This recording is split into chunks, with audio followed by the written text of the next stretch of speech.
we're going to work out. So, good morning! Andito tayo sa gym ngayon. Outfit for today.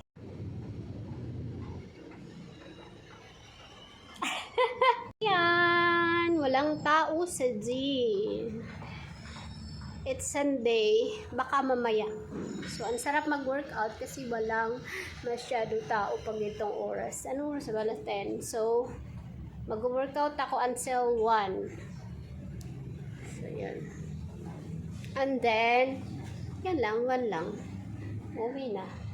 So, mag-workout tayo ngayon. Ang ano natin ngayon, ang workout natin today ay magbabak na ba? Okay. Magbabak ako ngayon. Bicep to tricep and back. So, bye-bye! Let's work out! Inhale. Back. Baka na naman tanga dyan. So, ipit-ipit na. Ipit-ipit. So, guys, yun nga, no? Ano na tayo? Nung 5 ako nag-start, 5, 6, 7 na ako nag-start mag-workout.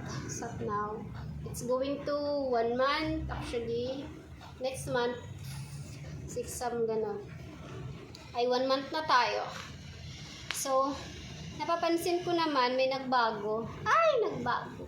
Naka-filter ka lang, huwag kang assumer. So, may nagbago. Ayan, lumiit na yung ating baby fat. Tapos yung ating back, may natitira pa siya ito, yung excess. Wala pa tayong, tawag nun? Wings. Ayan yun. Mataba pa yung ating box. Pero, nakuha ko na, kunti na lang. Ito na lang talaga. Ang hirap ito paliitin. Yan. So, ang goal natin sa loob ng 6 months, kailangan ay maghubog tayo na Coca-Cola. Ay, char, Coca-Cola, ambisyosa kate. Now, so, yun lang, para ma-healthy lang tayo. Pero, goal ko talaga lumiit to, matanggal. Matanggal yung baby fat ko.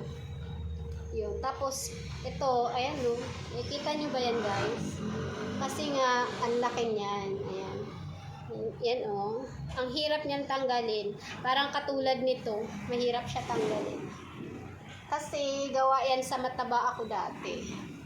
Imagine nyo to, 70, more than, I think is 80 mga ganun. Ako dati ha.